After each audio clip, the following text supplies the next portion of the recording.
I am getting some kind of tired when it comes to the comments that come in from people on YouTube about how smart speakers are the biggest privacy risk to them in their lives and how this is the worst thing they could ever have and we're all idiots for doing it. Well, I'm tired of it and I'm going to tell you what the actual biggest privacy risk is for you. Hello automators, thanks for tuning in again. I'm Brian from Automate Your Life, and today I'm going to save you time in your life by helping you focus on what is actually the right privacy risks. And this video is not intended to let Amazon, Apple, and Google off of the hook for their issues with privacy in smart speakers. It is not to say that that situation is perfect, and it is not to say they don't have more work to do. But what it is to say is this is the thing you need to be focusing on if you want to manage your personal privacy. Now, I asked this question on our community page. I'm having fun asking these kinds of questions to you automators and seeing what the responses are back. Now, I asked what the biggest risk was to both security and privacy, and many of you correctly pointed out that, you know what, those are two disparate topics. They need to be addressed separately, and you are absolutely right. That's why we're only talking about privacy today. But the results still surprised me a little bit because I still think that this device has a lot of inherent security risks to it in a lot of different ways. But that depends how you define security, I guess. But let's move into what that device is. I'm not going to make you wait forever. The device is your smartphone. It is number one, the worst privacy risk you have. And I'm about to tell you a ton of different ways that it is that. Number one, think about the amount of information you have put into that device. People talk about the amount of information we're giving a smart speaker or a smart display. There's a lot of information going into those devices, don't get me wrong. But think about how much you have input that. Not just your account information when it's Apple or Google's operating system, not just the different applications, although there's a lot of those and you've probably done that a few times and put in some pretty questionable things into apps. But what about the messages, the emails, the different photographs, the camera on board, and the microphone that's on board as well? All of those things are there. And as well, from a purely technical or hardware standpoint, these devices that we carry around with us on a daily basis, they have all of the hardware that a smart speaker has, the microphone, the camera. They also have the screen on there that you're constantly interacting with. You're touching, you're putting your fingerprints in them. In some cases, there's facial recognition capabilities put into software. On top of that, they have a massive amount of processing power, and this has caused an incredible amount of software, or what the kids like to call apps these days.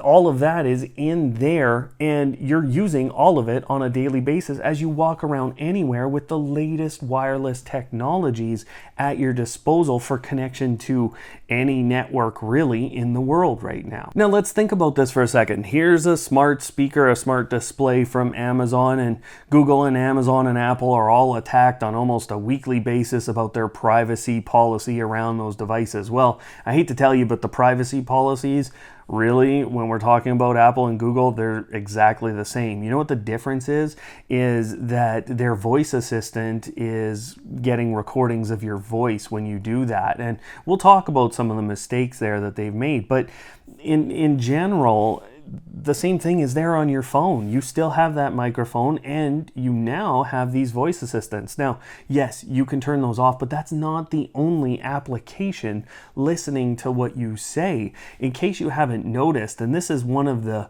biggest issues I think with smartphones right now, and if anyone wants to push a hot button topic, this is it right now. This is the thing that we should all be fighting about, because right now, on almost every one of your phones, I bet you Facebook, Instagram, or I don't know, any of 10 different social media applications has access to your microphone and your camera while you use it. And you have granted those permissions. So it's what you have done. You've said, yeah, I want to use that application. You already have all my account information.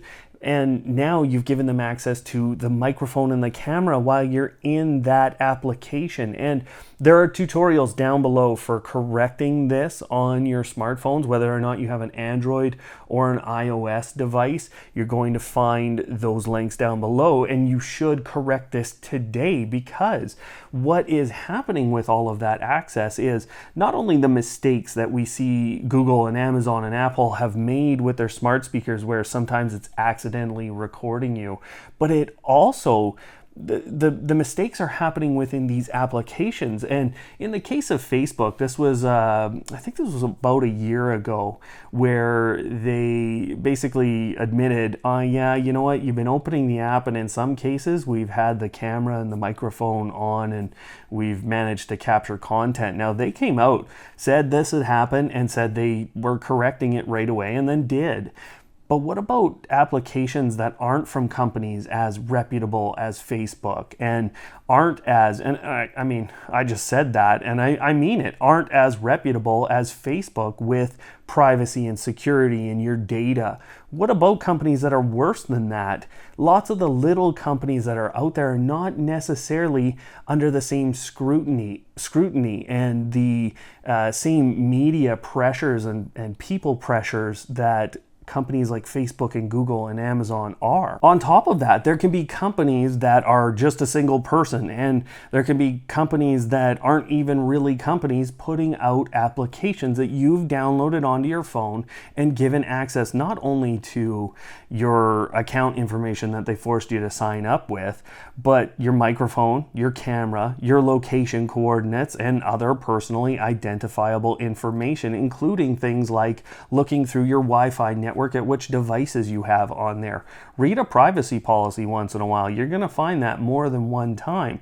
So these applications are doing all of this data mining, and in a lot of cases, you might even be accepting a privacy policy from a person who doesn't care at all whether they follow it. They're just data mining. And there's lots of examples of this on a smartphone. So compare that to a smart speaker. It's not even close. Now, I want to give you a personal example of this going on, and I've done testing to actually back this up personally. So about a year and a half ago, I was sitting in a restaurant with a friend, and he wanted to talk to me about creating an app and a website for a financial application, basically. And we sat there for quite some time, I would say about an hour, and my iPhone was always sitting next to me. And it doesn't matter whether it's an iPhone or an Android, it matters what apps you have given permission to, but that sat there. And suddenly, within about 6 hours of this hour-long conversation, I started to receive phone calls about app and website development help. And there were so many telemarketers that called me within a week. It was well over 100, and I mean, it got to the point where I couldn't record a video or any sort of screen recording on my phone because I was getting so many phone calls. So all of this eventually died. I tried to ask questions, how they had gotten the information. Nobody was going to tell me. They were just hanging up once they figured out I didn't want any of their help. Now, I, since that time, have done testing, and I can tell you 100% there are certain applications out there listening. I can't narrow it down to which one, but then they go and they sell the information that they gathered from your conversations to other companies that start to call you, that start to text you, that start to email you, whatever they have access to, and this is all through your cell phone. The same holds true for your location, and this situation is deepening right now as we go through this whole pandemic situation. This situation is deepening even more. So you can't take a smart home hub and you can't take a smart home speaker with you, but you can take your smartphone with you and then have that actually track your location and give it to a number of applications. And why I say this is deepening right now, this is something you guys should probably be paying attention to. It's called contact tracing, and Google and Apple are absolutely being asked to do this in conjunction with a number of companies and a number of governments to create the ability for the least intrusive method of tracking your movements and who you have come in contact with. That's why it's called contact tracing. When you've come in contact with those people, basically your phones are going to have logged that you were in contact with them, and they will be able to model outbreaks, your movements as well, in terms of who you've come in contact with. And there's a ton of privacy concerns that surround something like that. But we're all just kind of going into that one going, okay, it's needed. And I'm not going to comment on whether or not it's necessary, and I'm not going to comment on whether or not I think it's the right thing. I'm just telling you that from a privacy standpoint, this is a joke. This is a joke. These are small things that have actually been really well nailed down. But in the wild west of applications and incredible technology in the palm of our hands, we have let go of the most important privacy concern out there. And to put one final nail in the coffin here, the operating systems are incredibly hard to maintain. They're incredibly hard to keep up with in terms of vulnerabilities, and both Apple and Google have had significant issues closing off vulnerabilities. In some cases, we hear about vulnerabilities that have gone on for years at a time, and there are cases of both in these devices. So not only have these vulnerabilities existed and they have impacted you or could have impacted you, nothing was done for many, many years while you were carrying them around. So it is easily the device that you need to focus on. Okay, guys, that's what I'm saying to you here. I'm not saying we put away our smartphones. I'm not saying we get rid of them. But if I am managing one thing and I'm trying to use that time the wisest I can, and that's what we're about here on Automate Your Life, I'm going to really look at that smartphone that I have in my possession, and I'm really going to manage the privacy as much as I can there. So those tutorials are up on screen right now. Go check one out. Make sure you are being secure, or as secure as you can, with your smartphone. And guys, go ahead, leave the comments down below. I'm sure there's people really upset about this video, but it needed to be said. And I hope you guys take this with the right approach, that you can go and do something right now. Otherwise, thanks for watching. And of course, don't hate, automate.